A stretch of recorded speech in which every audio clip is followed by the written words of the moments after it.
The 34-count criminally convicted felon in chief, he's saying Chicago Mayor Brandon Johnson, Illinois Governor J.B. Pritzker should be behind bars. Really? This idiot posted this on social media. Chicago mayor should be in jail for failing to protect ICE officers. Trump posted. Governor Pritzker also. Pritzker said, I won't back down. Trump is now calling for the arrest of elected representatives, checking his power. What else is left on the path to full-blown authoritarianism? Here's how Chicago Mayor Johnson responded. This is not the first time Trump has tried to have a black man unjustly arrested. I'm not going anywhere. The exchange followed Mayor Johnson's executive order prohibiting ICE and other federal agencies from using city property for civil immigration enforcement, and Illinois' lawsuit seeking to block Trump's deployment of hundreds of National Guard troops to Chicago, a move a federal judge immediately halted. But not only that, y'all, then you have this idiot out of Texas, Greg Abbott, who is sending troops from Texas to Illinois. Now, keep in mind, this is the same Greg Abbott who sent undocumented workers to Illinois. So just so we can keep up, Greg Abbott is sending Texas troops to Illinois to deal with the issue of undocumented workers that he sent to Illinois. I hope y'all are keeping up. That's how stupid these people are. That's how dumb they are. But then you got Ice Barbie, okay, who ain't the brightest bulb in the dark room. She also said stupid stuff like this. In Chicago, we had a 10-car caravan trail our ICE officials and pin them down. And those ICE officials, to get out of their vehicles, a woman tried to ram them and run them over, and shots were fired to get them to safety.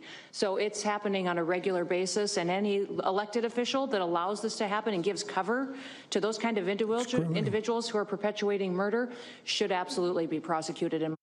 She's lying. She's lying, and they are very good at that. They lie and they lie and they lie and they lie and they lie. And so this is just what they do. Here's Chicago Mayor Brandon Johnson speaking on this issue on CNN. Watch this. If he was serious about safety, he would not have defunded a program of $800 million that was geared towards violence prevention. He cut the ATF budget by 30%. He has defunded our education system. He has defunded our transportation system. He is firing black women across this country. He's defunding our healthcare system. This president is absolutely out of control, and it's incumbent upon all of us, if there was ever a time for working people to unite in this country, now is that time. And the city of Chicago is going to stand firm in protecting humanity and protecting and defending our democracy. You know, Rebecca, a lot of people were giving California Governor Gavin Newsom credit, and still are, for how he is firing back at Trump. Well, guess what? Mayor Brandon Johnson is doing one hell of a job as well, properly laying the foundation and speaking directly to the issues as to what these idiots are doing.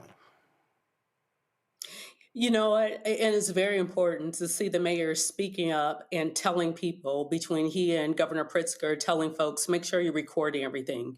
The reason why that's so important is next month is the start of the 60th anniversary of the Nuremberg trials. And there's going to be an account. There's going to be liability for what's happening now during this period. But people can't just post this stuff on social media. People are going to have to hold these records, because these are going to be the very records that are going to be used when it's time to have the legal reckoning for what's happening now, as we're watching this administration work outside of the Constitution. We watch this administration say things such as the president has plenary powers, aka ultimate authority, even usurping the Constitution. So there's going to be a legal reckoning that's going to come out of this. Absolutely, Juliana, and they're just saying crazy stuff what they're doing, and what is insane when we look at what's happening here. Now they're considering the Insurrection Act because he wants to send troops everywhere. That's what they're doing. And so it's like what the hell are y'all doing? He wants to see these troops on the streets of America because he wants to be a strong man. You know, this is such absurdity when you think about the many times that troops have gone to the streets. We've seen it before. We've seen it, Little Rock. But this is a manufactured crisis. This is not a crisis of any sort. It's manufactured. And what they continue to do is say the same thing over and over and over again. And those of us, and I say us, who don't selectively look at their news, they're not looking at Roland Martin Unfiltered. They're not looking at The Root. They're looking at this crap that keeps repeated, and then they'll repeat it back to you.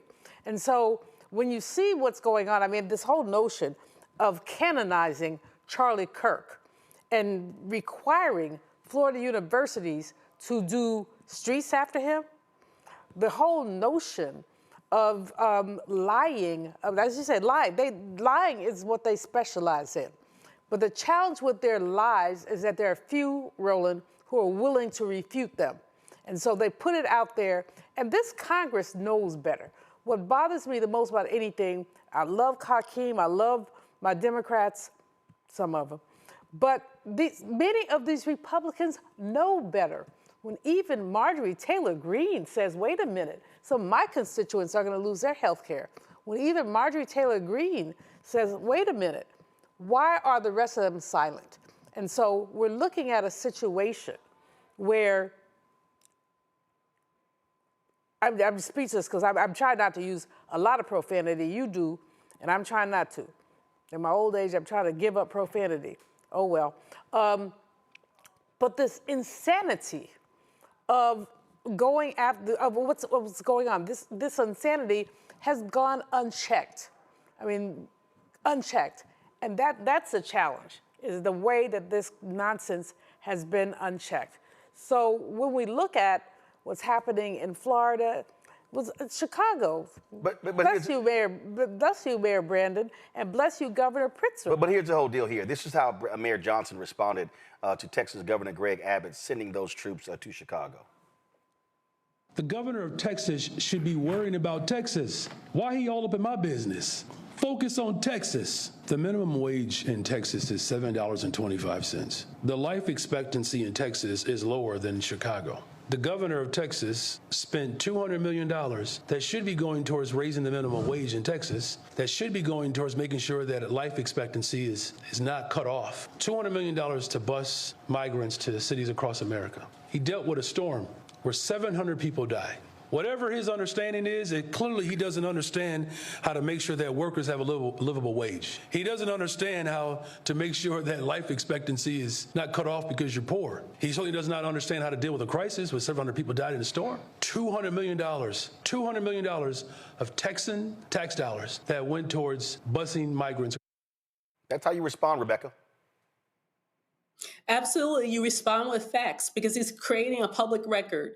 Because what's unfortunate, when we look at some of the corporate media, they're not properly reporting on what's happening. Instead, they see this trumped up White House presser, and you see the faux outrage of, we don't know why the Mayor Johnson has an issue with us. And then you see the very impassioned Mayor Johnson. And a lot of people are left wondering, well, hey, what's really going on? Why is he on a 10 when they're on a 3? And so it's very important for him to provide that data, those facts. So when his press conferences breaks through the algorithm online, people are actually informed and they understand what's happening. Because what's very unfortunate is this White House refuses to tell the truth, but this White House is also intentionally lying and misguiding Americans in this country. And we really need for people of goodwill to understand what's happening.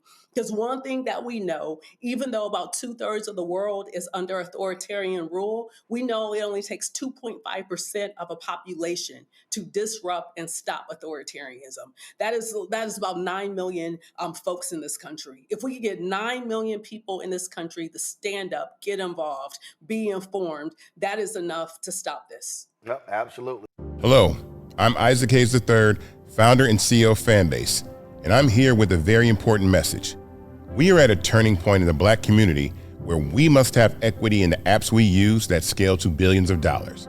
But this time, we own the infrastructure, we own the culture, and we shape the future. And Fanbase is the future. Fanbase combines the free functionality of Instagram, TikTok, and YouTube into an all-in-one platform built for the evolution of social media and monetization. With over 1.4 million users, that's real proof that we are shifting the conversation of tech ownership and equity for creators. So right now, I want you to go to startengine.com/fanbase and invest today. The minimum to invest is $399. That gets you 60 shares of stock in Fanbase at $665 a share. This marks a turning point in Black ownership of social media. If we don't take this opportunity to own social media right now, we will always be customers to our own creations. And that can't go on. So once again, go to startengine.com/fanbase and invest today. We must own the platforms where our voices live, our stories matter, and where our culture drives the world. Thank you.